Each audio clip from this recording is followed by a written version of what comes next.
keluar dari rumah menuju ke masjid, niatnya mau sholat berjamaah. Ternyata diimami oleh imam yang bacaan Fatihahnya rusak. Pertanyaannya, Bapak berjamaah nggak? Apa mukarokok? Secara fisik jamaah. Secara fisik berjamaah. Secara hukum berjamaah nggak? Secara hukum mukarib. Tadi udah dibahas tadi. Kalau imam bacaan Fatihah rusak, batal berarti nggak ada imamnya. Walaupun secara fisik ada orangnya di depan, berarti nggak ada berjamaah. Nah, kalau nggak ada berjamaah, pengen dapat pahala berjamaah, mimpi kali ya. Kan berjamaahnya nggak ada. Nah, kita mengharapkan gaji tapi nggak ada kerjanya. Siapa yang mengaji kita? Nah, gitu. Makanya saya tekankan yang bacaan punya fase itu punya kewajiban untuk mengikuti sholat berjamaah. Gitu. Jangan sampai sholat berjamaah keburu diimami oleh orang yang rusak bacaan Fatihahnya. Seakan-akan kita membiarkan sholat berjamaah menjadi tidak sah. Begitu apa? Kan sayang rugi. Orang dari rumah pengen dapat pahala berjamaah, tapi pahala berjamaah itu tidak dapat karena imamnya bacaannya rusak. Begitu maksud saya ya. Ya minimal dapat sih pahala, tapi dapat pahala niatnya doang satu. Karena pahala berjamaah itu luar biasa. Kalau kita buka keterangan-keterangan tentang pahala berjamaah itu luar biasa. Dapat satu pahala niatnya doang, niat ingin berjamaah, tapi nggak kesampaian karena imamnya rusak bacaan-bacaannya. Yang lain? Usikum bittaqwallah was-sam'i wat-tha'ah. Shadaqallahu maulana al-azimul karim wa sadaqa rasuluhun nabiyul habibul karim. Wa nahnu ala dzalika minasy syahirin wasyakirin walhamdulillahi rabbil alamin. Ma'asyiral muslimin, saudaraku seiman, seagama, seakidah, sebangsa dan setanah air, segenap jamaah Masjid Jami Miftahul Jannah, segenap jamaah pengajian masjid hari Ahad pada subuh yang saya hormati, teristimewa yang khusus Bapak Ketua DKM, juga para pengurus Dewan Kemakmuran Masjid yang lainnya yang saya hormati, jamaah sekalian yang dimuliakan oleh Allah, rahimakumullah wa hadakumullah. Segala puji bagi Allah, salawat dan salam semoga tetap dilimpahkan selalu atas paduka alam yang mulia, panutan kita, ikutan kita, baginda tercinta Nabi Agung, Nabi besar Muhammad Sallallahu Alaihi Wasallam, beserta seluruh keluarga beliau, para sahabat beliau, dan seluruh pengikut beliau yang setia dan tetap cinta kepada beliau. Semoga di hari kiamat nanti kita dan keluarga kita, juga saudara-saudara kita semuanya mendapatkan syafaat dari beliau. Amin ya Allah ya Rabbal alamin. Ma'asyiral muslimin, saudaraku yang dimuliakan oleh Allah,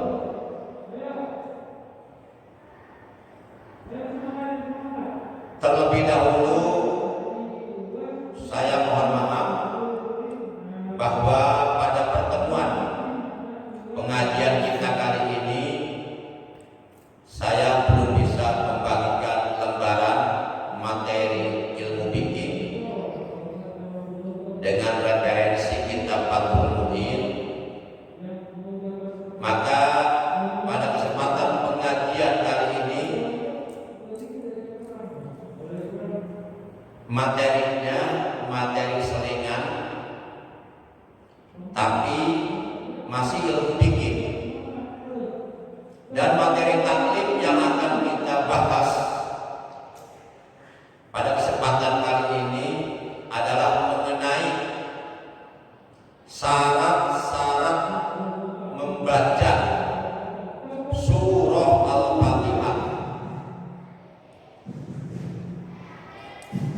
Para jamaah yang dimuliakan oleh Allah Subhanahu wa taala, surah Al-Fatihah yang kita baca baik di luar sholat maupun kita baca di dalam sholat, terutama di dalam sholat, karena sangat erat kaitannya dengan sah atau tidaknya sholat yang kita kerjakan.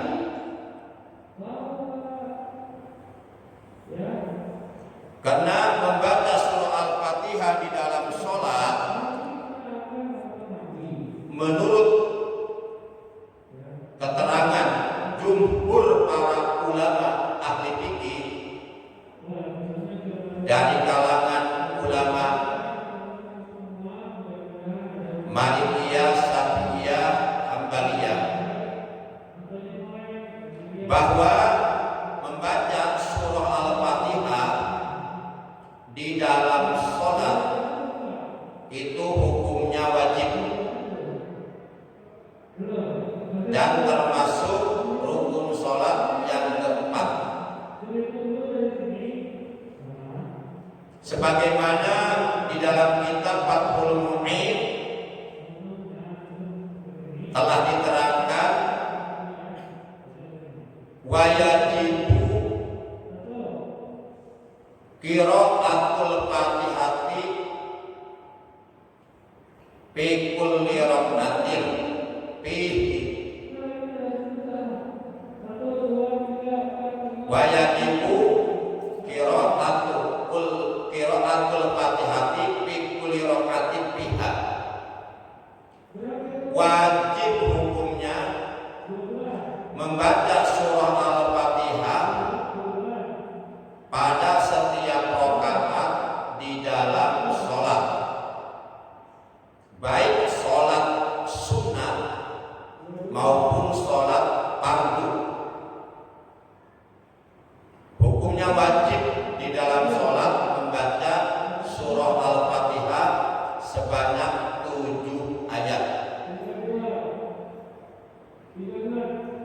Karena ada hadis yang menegaskan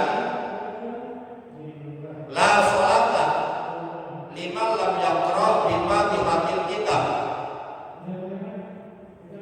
tidak ada sholat atau tidak dianggap mengerjakan sholat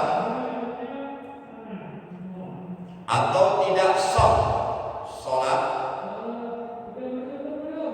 liman lam yaqra bi Fatihatil kitab, bagi orang yang tidak membaca Fatihah Ummul Kitab di dalam sholatnya. Atas dasar hadis ini, maka mayoritas, kebanyakan para ulama fuqaha sepakat bahwa membaca surah Al-Fatihah di dalam sholat hukumnya wajib, tidak boleh ditinggalkan. Bacaan surah Al-Fatihah yang kita baca di dalam sholat itu akan menjadi sah bacaannya apabila memenuhi syarat-syaratnya. Para jamaah yang mulia, yang akan kita bahas pada kesempatan kali ini adalah mengenai syarat-syarat membaca Al-Fatihah. Diterangkan di dalam kitab fikih Surutul Fatihati Asharatun, syarat-syarat membaca Al-Fatihah itu jumlahnya ada 10. Jadi yang 10 persyaratan ini wajib dipenuhi di dalam membaca Al-Fatihah. Maka apabila salah satu dari yang 10 perkara tersebut diabaikan, ditinggalkan, ditinggalkan dapat mengakibatkan bacaan Fatihahnya menjadi tidak sah. Dan ketika bacaan Fatihahnya tidak sah, maka secara otomatis sholat yang kita kerjakan pun menjadi tidak sah. Karena Fatihah rukun sholat yang keempat. Para jamaah yang dimuliakan oleh Allah Subhanahu wa Ta'ala, dengan demikian kita wajib mengetahui 10 perkara yang menjadi syarat-syarat sahnya membaca Al-Fatihah. Apa saja yang 10 perkara tersebut? Mari kita lihat. Yang pertama, at-tartibu. Membaca surah Al-Fatihah wajib tertib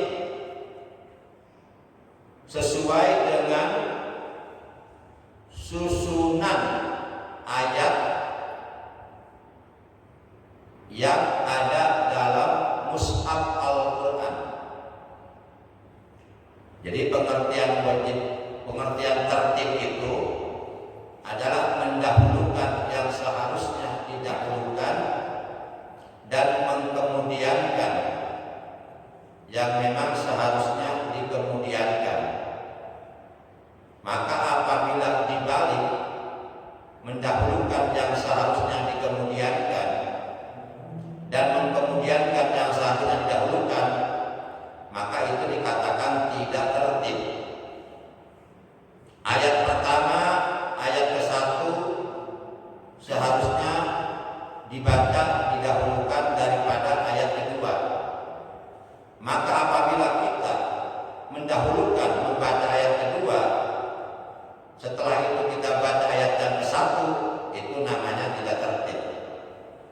Ibarat orang hitung, hitungan yang tertib tentu 1, 2, 3, 4, 5.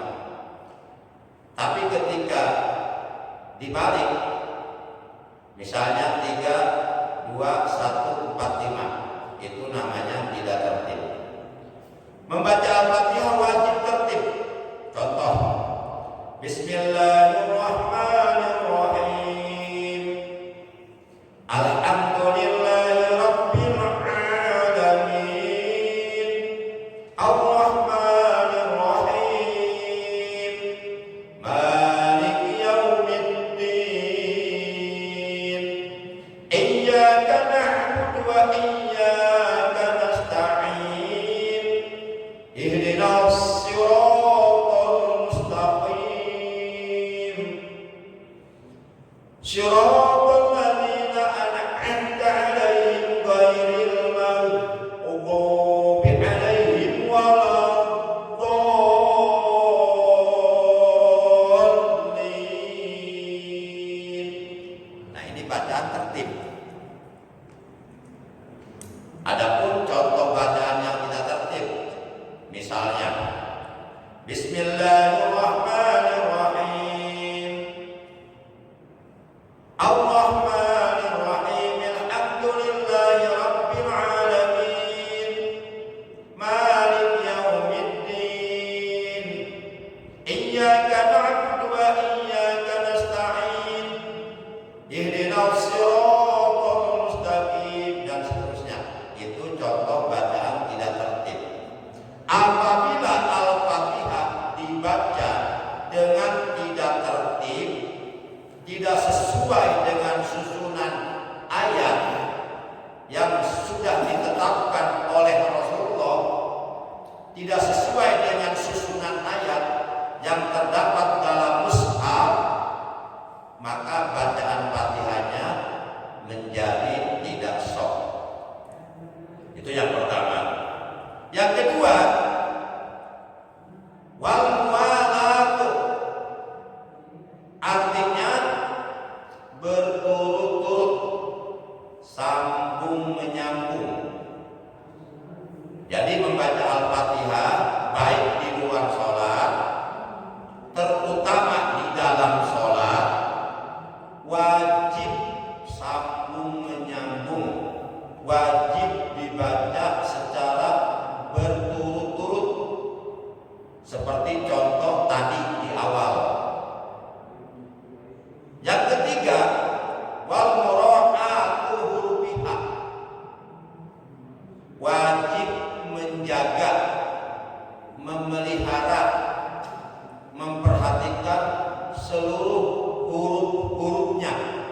yang ada dalam surah Al-Fatihah,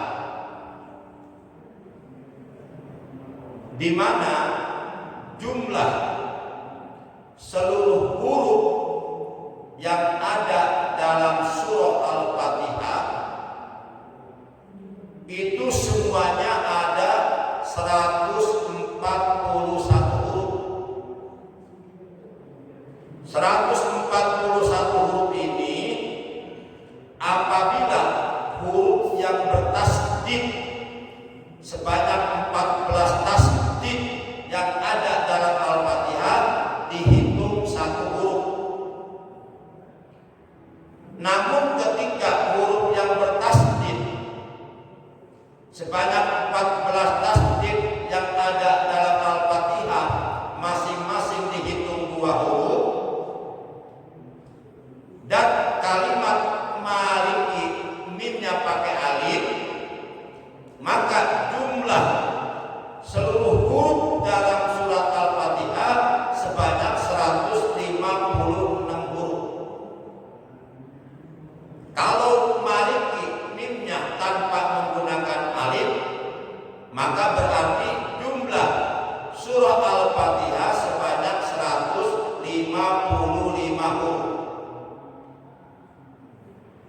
Seluruh huruf yang ada dalam Al-Fatihah itu wajib dibaca sesuai dengan makharijul hurufnya, sesuai dengan tempat keluarnya huruf.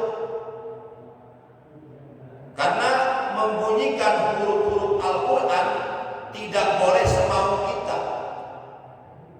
Ada aturannya, harus sesuai dengan makhrajnya, sesuai dengan tempat di mana ia harus dikeluarkan dari tempat itu.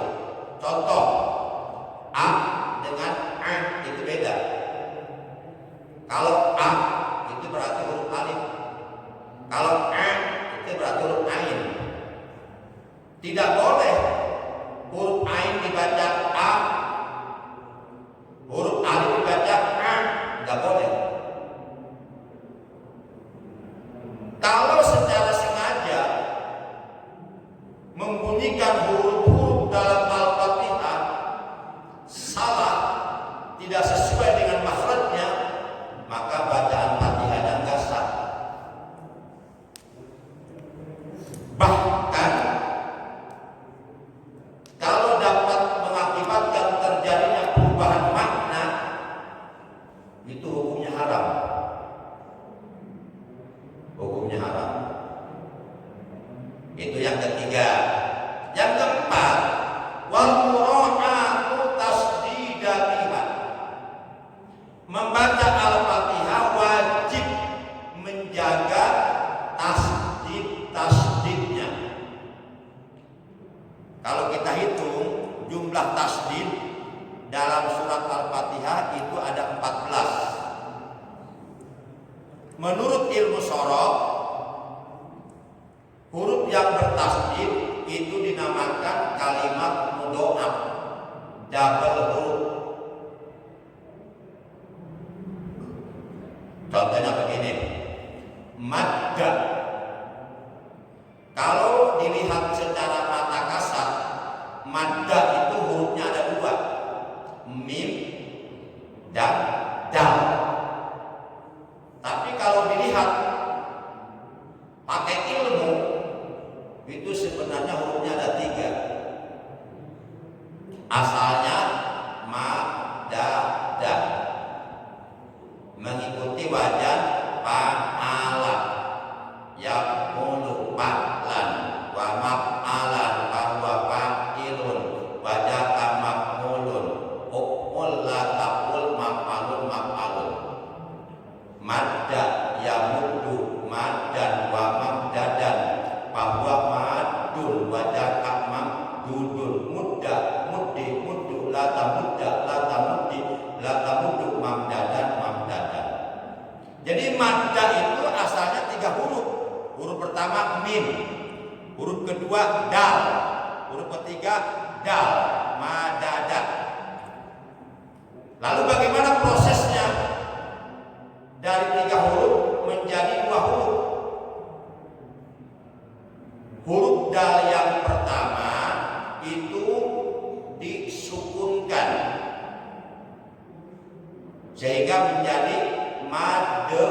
dal. Setelah dal pertama sukun, lalu kemudian huruf dal pertama tersebut diidghamkan, dimasukkan ke dalam huruf dal yang kedua. Dari madda maka menjadi madda. Supaya dapat diketahui bahwa pada huruf dal yang kedua ada huruf dal pertama yang masuk, maka dikasih tanda dengan tasdid, dengan syiddah, maka menjadi madda. Jadi huruf yang bertasdid berarti itu double huruf, dua huruf. Nah, tasdid yang ada dalam Al-Fatihah itu jumlahnya 14 tasdid. Satu tasdid pun tidak boleh dihilangkan. Haram hukumnya. Apalagi kalau sampai dapat menyebabkan terjadinya perubahan makna. Itu haram. Satu, baca Fatihahnya dosa, bukan dapat pahala. Yang kedua, sholatnya juga nggak sah. Contoh, kita ambil contoh ayat yang kelima. Surat Al-Fatihah ayat yang kelima itu ada dua tasdid, di mana kedua tasdid tersebut berada pada huruf yang sama, yaitu huruf iya. Pada lafaz iyyaka. Surat Al-Fatihah ayat yang kelima, lafaz iyyaka itu ada dua, ada iyyaka pertama, iyyaka kedua. Iyyaka pertama na'budu, iyyaka kedua nasta'in. Iyyaka na'budu wa iyyaka nasta'in. Itu ada tasdid dua, terdapat pada huruf iya.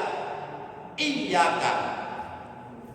Huruf yang bertasdid itu membacanya harus ditekan, ditaskil. Iyyaka. Iyyaka itu artinya hanya kepada engkau. Na'budu kami menyembah. Wa iyyaka dan hanya kepada engkau. Engkau di sini maksudnya Allah, kepada Allah. Nasta'in kami mohon pertolongan. Tapi kalau tasdidnya dihilangkan,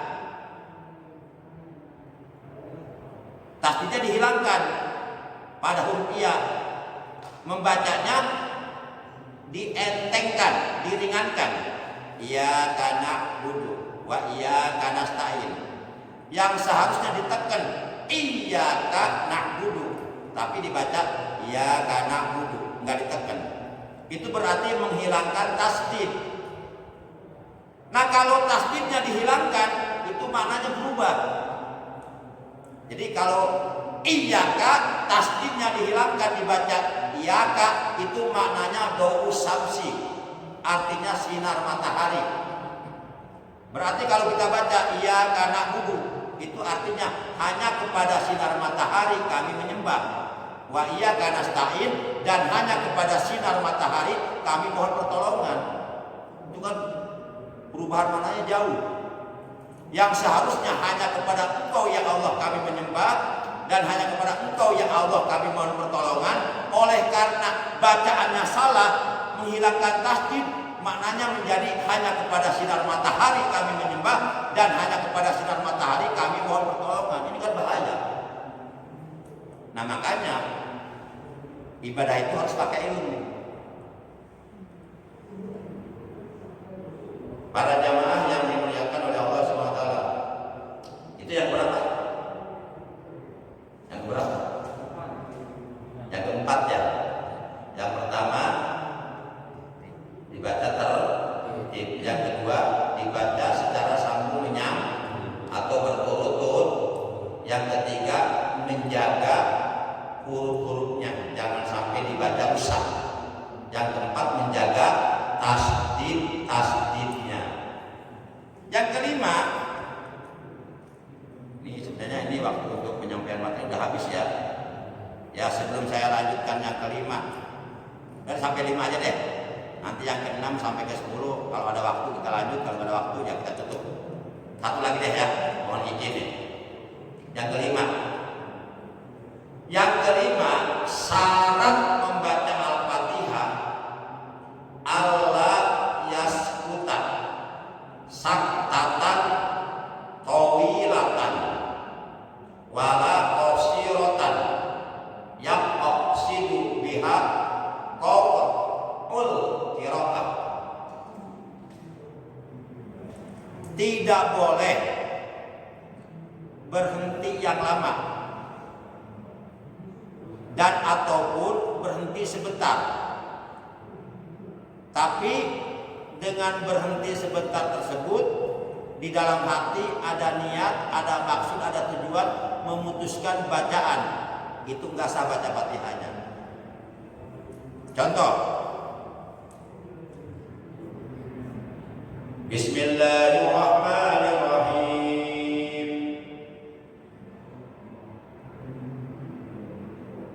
Alhamdulillahi rabbil alamin.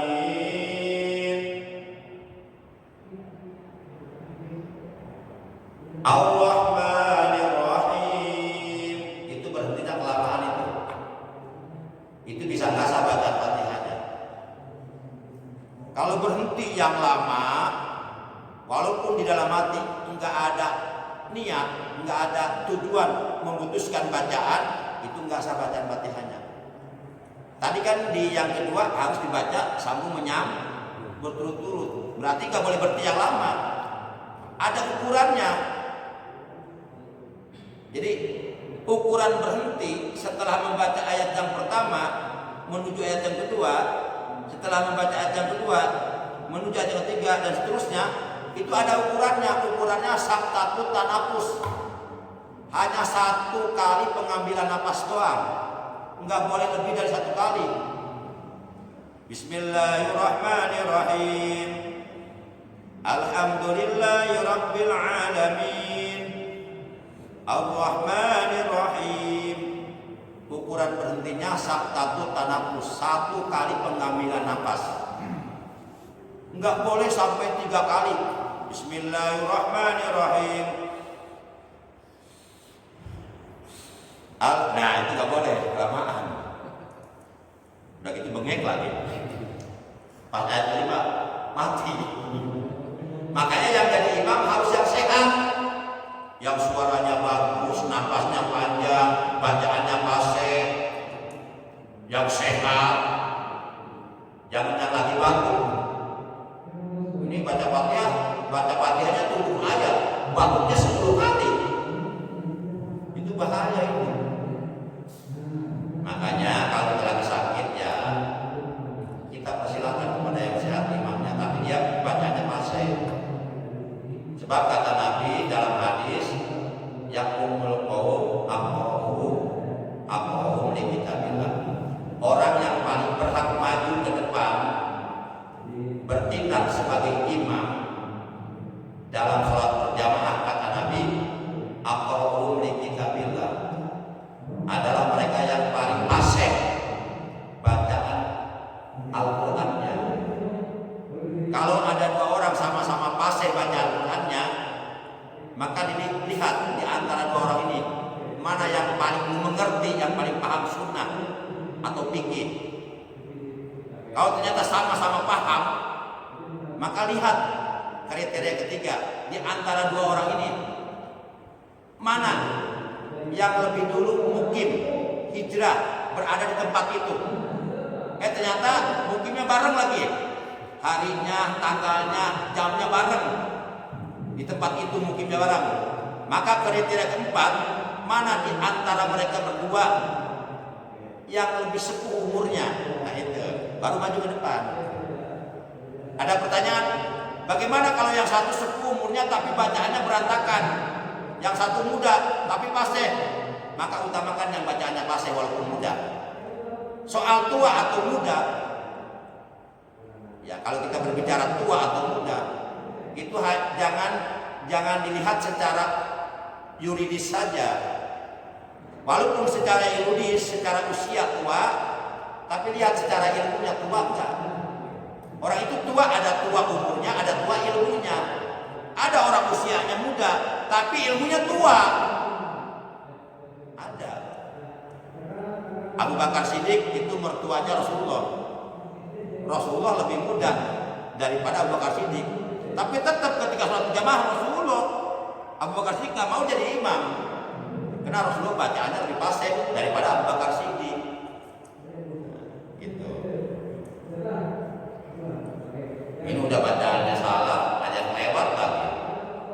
Padahal bacanya baca surat populer Al-Kafirun.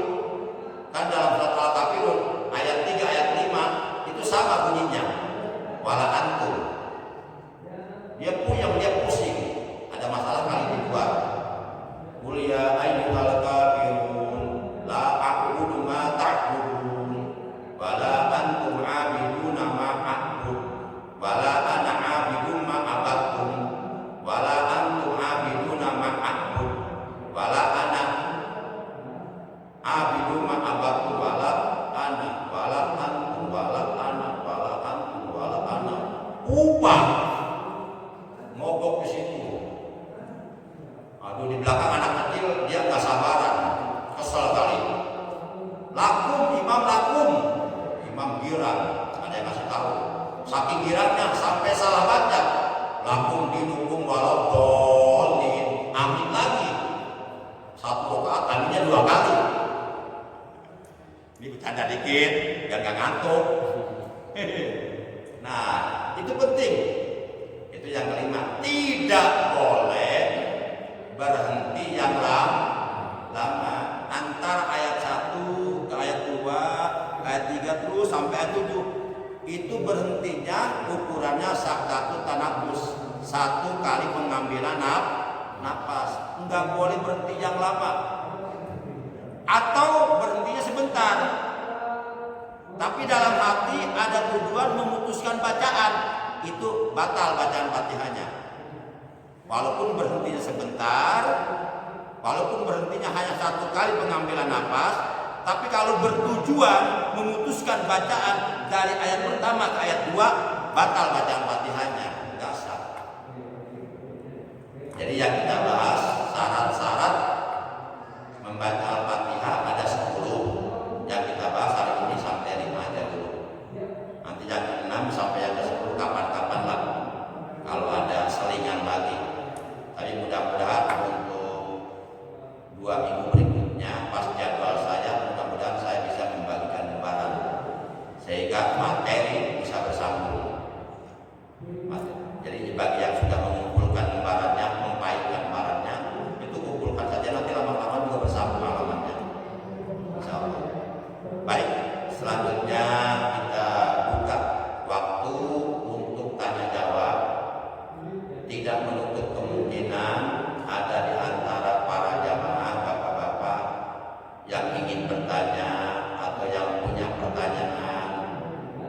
Selama ini pertanyaannya belum menemukan jawabannya, silahkan tanyakan saja.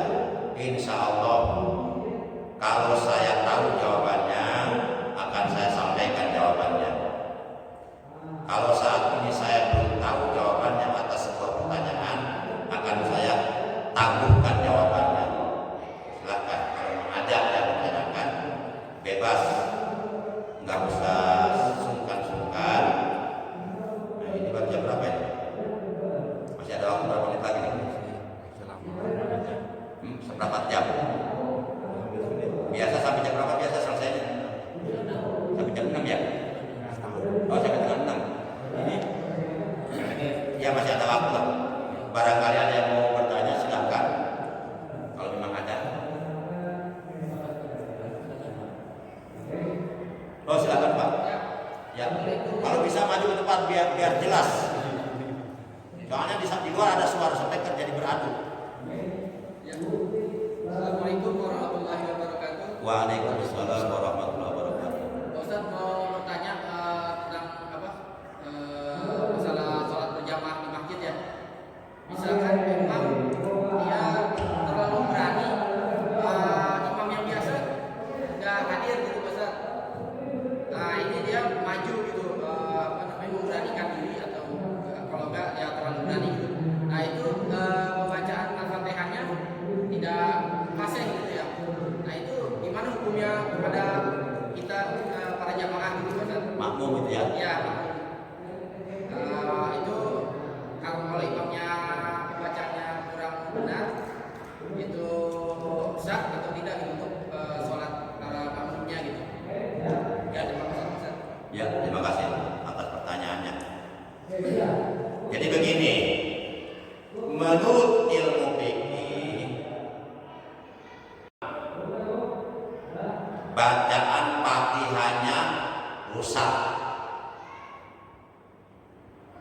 Terlepas dari apakah rusak seluruhnya 7 ayat atau hanya rusak separuhnya saja, sebagian saja, atau hanya rusak 1 ayat saja, atau hanya rusak 1 kalimat saja, atau hanya rusak 1 huruf saja.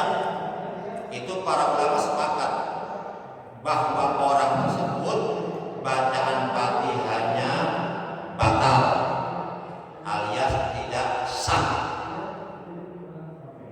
Lalu bagaimana kalau umpama oleh hukum dinilai bacaan Fatihahnya batal, bacaan Fatihahnya tidak sah? Apakah ada dampaknya ke sholat? Ada. Maka mengakibatkan sholatnya tidak sah. Kalau ini dilakukan oleh seorang imam di dalam sholat berjamaah dan kesalahan bacaannya nyata disaksikan oleh para makmum, karena di antara para makmum di belakang ada yang ngerti tentang ilmu tajwid, maka itu artinya saat dia melakukan kesalahan dalam bacaan Fatihah, saat itu pula batal Fatihahnya, tidak sah. Maka berikutnya itu makmum di belakang semua nggak ada imamnya berarti. Walaupun secara mata kasar di depan ada yang berdiri secara johir, tapi ditinjau dari secara ilmu itu sebenarnya nggak ada imam, karena imamnya sudah batal. Nah, untuk lebih mudah dipahami begini deh, ini imam di depan nih, di belakang makmum ada 3 sop, masing-masing sop 20 orang, berarti 30 berapa? 60 kan? Nah, ini si makmum dia kentut nih, kentut. Cuma kentutnya kentut kecil. Bahasa Arabnya pusat. Kan kentut ada 2. Ada kentut kecil, kentut besar. Kentut kecil bahasa Arabnya al-pus. Makanya kentut kecil suaranya pes, gitu kan? Kalau kentut besar bahasa Arabnya al-buraq. Makanya kentut besar suaranya brok, gitu kan? Nah, gitu kan? Tapi kalau dilihat dari baunya, justru kentut kecil mengalahkan baunya kentut besar. Nah, ini imam sebenarnya dia kentutnya kecil. Dia pikir, saya kentut nggak kedengaran makmum. Makmum nggak bakal dengar karena saya kentutnya kecil. Oleh karena imam nggak paham ilmunya, dia terusin aja sholatnya sampai selesai sholatnya. Makmum kan nggak tahu kalau imamnya kentut kan, ngikutin terus kepada imamnya sampai selesai. Nah, secara mata kasar, secara johir mereka berjamaah. Padahal berjamaah sudah terputus di saat dia kentut. Rakaat berikutnya itu nggak ada imamnya. Nah, seperti itu. Ini dalam hal kentut. Demikian pula dalam hal bacaan Fatihah seperti itu. Kira-kira bisa dipahami nggak nih? Kira-kira bisa dipahami nggak maksudnya nih? Ini kan saya ngambil pengibaratan. Nah, ngambil tamsil. Jadi sang imam apabila bacaan Fatihahnya rusak, itu bacaan Fatihahnya tidak sah. Kalau bacaan Fatihahnya tidak sah, berarti sholatnya tidak sah. Kalau dia posisinya sebagai imam, itu berarti makmum nggak ada imamnya. Walaupun secara mata kasar ada orang berdiri di depan, tapi yang dinilai oleh hukum bukan mata kasarnya, bacaannya. Nah, makanya Rasulullah menegaskan, yang umul qaum aqra'uhum li kitabillah. Orang yang paling berhak maju ke depan untuk bertindak menjadi imam dalam sholat berjamaah, kata Nabi, aqra'uhum li kitabillah, adalah mereka yang paling fasih bacaan kitabullah Al-Qur'annya. Lihat Rasulullah, Abu Bakar Siddiq, para sahabat yang lainnya itu selalu memerintahkan maju ke depan kepada Ubay bin Ka'ab. Padahal Abu Bakar Siddiq itu khalifah. Abu Bakar Siddiq, Ubay bin Ka'ab sahabat biasa, tapi Ubay bin Ka'ab ini punya kelebihan, suaranya fasih, bacaannya fasih, maka selalu dipersilakan jadi imam. Gitu. Para jamaah, itu udah kena belum jawabannya? Udah kena belum? Sebenarnya ada pertanyaan lagi dari Ustaz. Oh, mau nanya lagi? Boleh, masih ada waktu. Jadi untuk menyikapinya itu kita para jamaah harus gimana Ustaz, lanjutin sholat bersama imam tersebut atau gimana? Nah, solusinya, Ya. solusinya jangan perang. Masa perang di masjid?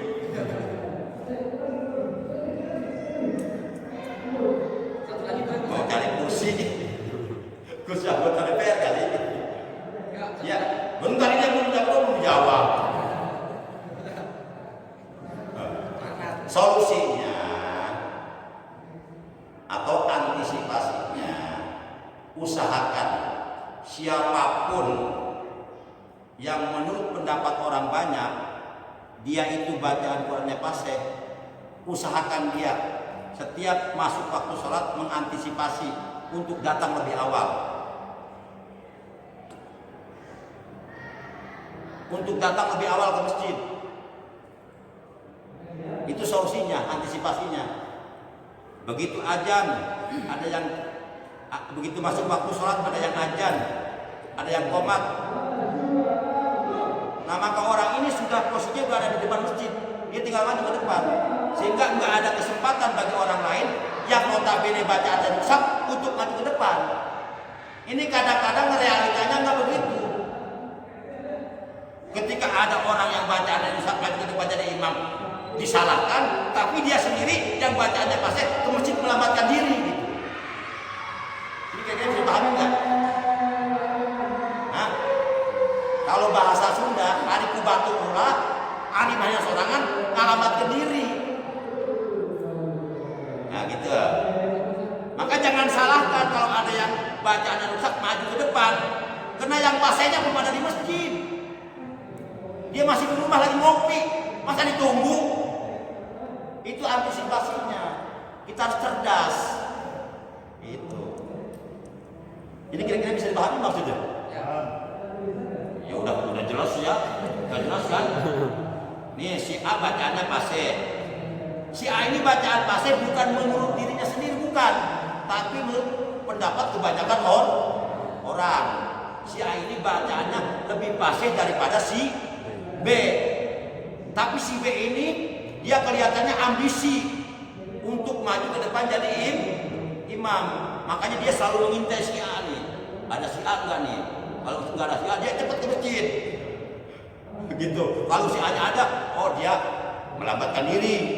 Nah, kita harus cerdas. Gitu kan. Nah, maka si A yang bacaannya fasih menurut pendapat banyak orang, dia harus antisipasi datang ke masjid lebih awal supaya jamaah selalu diimami oleh orang yang bacanya fasih. Tapi kalau si A-nya yang bacanya fasih datangnya lambat, azan sudah dikumandangkan, orang-orang sudah beres qobliyah, nunggu 10 menit belum datang juga imam besar kita. Qomat kelamaan karena orang kan banyak keperluan. Akhirnya yang maju siapa? Orang yang bacanya rusak terpaksa maju. Sudah memang dia ingin jadi imam, ambisi. Udah gitu ada kesempatan. Ini bisa dipahami maksudnya ini. Nah, begitu. Jadi wajib orang yang menurut pendapat kebanyakan orang bacaan Qur'annya fasih, dia wajib mengimami sholat berjamaah dan tidak boleh melambatkan diri. Wajib. Haram hukumnya membiarkan maju ke depan untuk mengimami sholat berjamaah bagi orang yang notabene jelas-jelas menurut pendapat kebanyakan orang itu bacanya rusak. Nah kalau kita membiarkan, kita kebagian dosanya. Kebagian, karena kita membiarkan orang yang bacaan Fatihah rusak maju ke depan. Kebagian dosanya kita.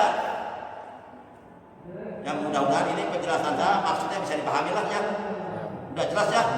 Enggak boleh lebih dari ini. Nanti kalau lebih dari ini malah tambah nggak jelas nanti.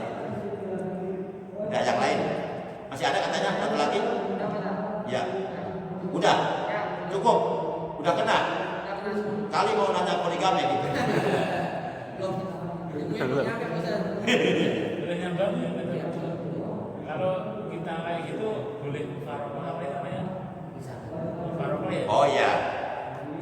Nah kalau umpama sudah terjadi dan sedang berlangsung sholat berjamaah diimami oleh orang yang bacaan Fatihahnya rusak. Ini terutama bacaan Fatihah Pak ya. Kalau bacaan surat setelah Fatihah itu status hukumnya dalam sholat itu hukumnya sunnah. Kalau bacaan Fatihah di dalam sholat itu status hukumnya wajib. Maka terutama bacaan Fatihahnya nih ya. Nah, kalau umpama sudah terlanjur dan sudah berlangsung sebuah sholat berjamaah diimami oleh orang yang bacaan Fatihahnya rusak, menurut pendapat kebanyakan orang, dan kita posisinya saat itu ada di makmum, maka kita boleh mufaroqah. Mufaroqah boleh memisahkan diri. Tapi memisahkan diri bukan berarti keluar dari barisan. Tetap di barisan kita, barisan sholat berjamaah, tapi merubah niat. Dalam hati niatnya dirubah. Kalau pakai bahasa Arab begini, nawaitul mufaroqah. Aku niat memisahkan diri dari imam. Karena imamnya bacaan Fatihahnya rusak.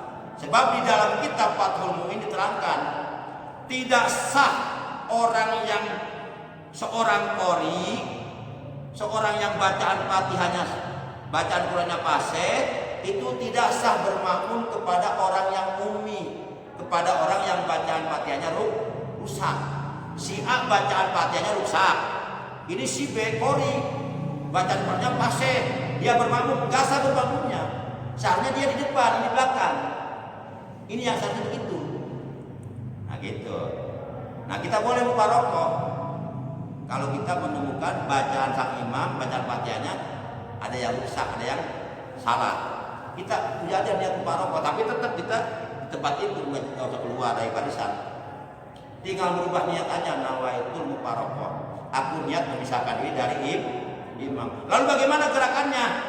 Terserah, mau diseragamkan boleh dengan jamaah yang ada untuk apa? Untuk menjaga timbulnya fitnah.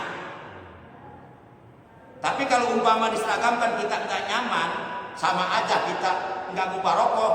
Ya udah, laksanakan hak kita. Saya sudah mufaroqah, berarti bagaimana saya karena saya sudah mufaroqah. Jadi nggak usah diseragamkan dengan yang lainnya. Gitu. Itu hukumnya boleh mufaroqah. Bahkan wajib mufaroqah kalau memang imamnya bacaan rusak. Nah ini masalahnya bukan terletak pada mufaroqah. Masalahnya terletak orang yang fasih bacaan Qur'annya berusahalah untuk selalu memposisikan diri jadi imam. Itu kewajiban dia. Dia jangan lari dari kewajiban. Kan dia sudah dititipi ilmu oleh Allah.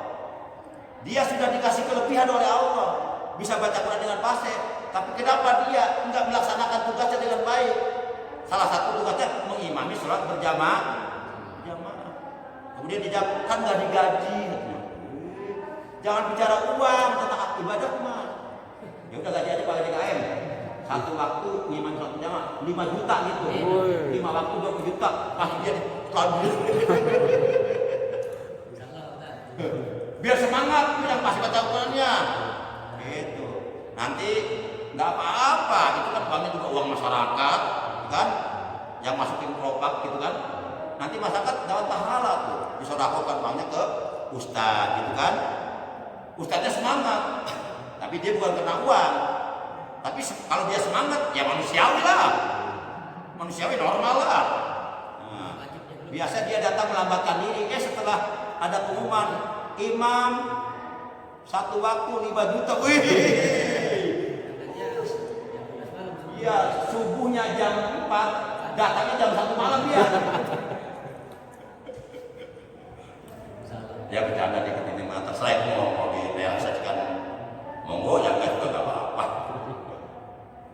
Ya, ada yang lain? Ya, saya tahu. Untuk yang pertama ya, kan tadi membarit itu rusak misalnya. Kita membarit, itu balanya bala gimana? Rusak. Tolong diulangi, nggak jelas nih.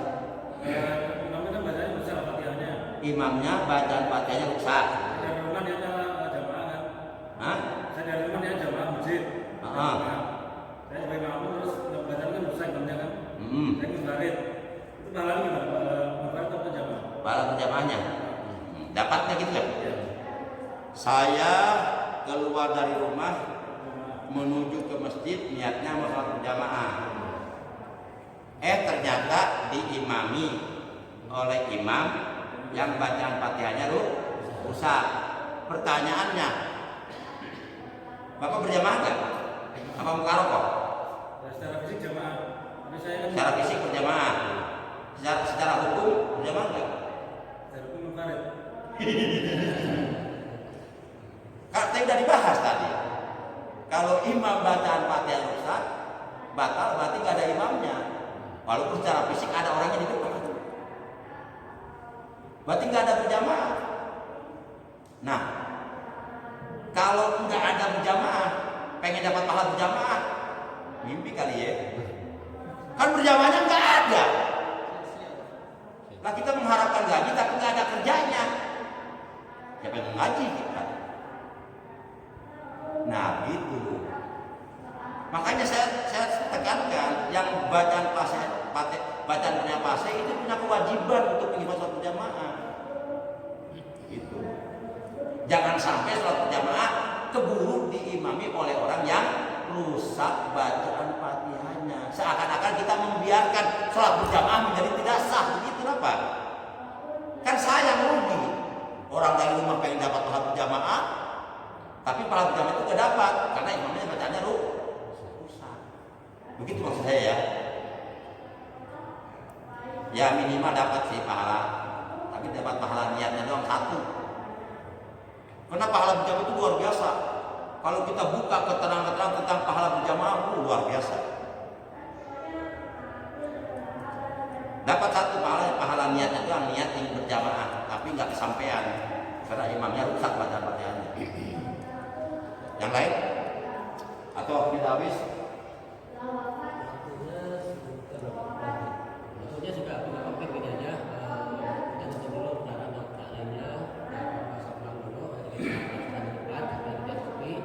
Jadi kita pas lagi apa yang tadi disampaikan oleh Pak Ustadz untuk menambahkan pertanyaan.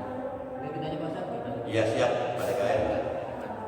Ya oleh karena waktunya sudah habis, jadwal taklim yang sudah ditetapkan sampai pukul 6.00 sudah masuk. Jadi waktunya sudah habis untuk taklim. Alhamdulillah pertanyaan sudah muncul dan sudah ada jawabannya. Maka oleh karenanya mari kita tutup taklim kita pada pagi hari ini dengan ucapan hamdalah. Alhamdulillahirabbil alamin. Subhanakallahumma wa bihamdika asyhadu an la ilaha illa anta wahdaka la syarika laka astaghfiruka wa atubu ilaik. Kita istighfar dulu bareng-bareng. Astagfirullah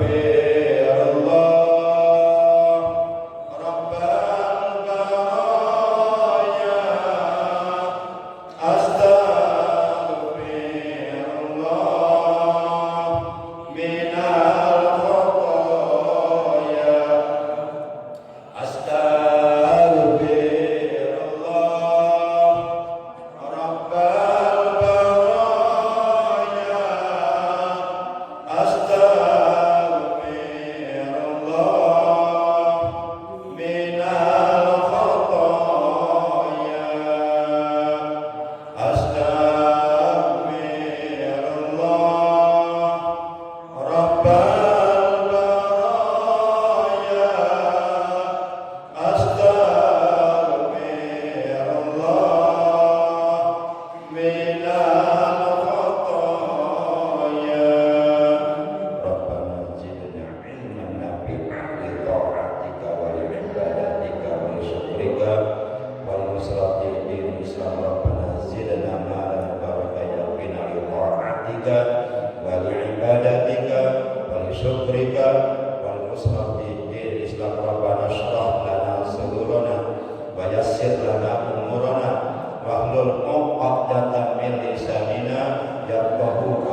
الصالحين ربنا آتنا في الدنيا حسنة وفي الآخرة حسنة وقنا عذاب النار وصلى الله على سيدنا محمد وعلى آله وصحبه وبارك وسلم سبحان ربك رب العزة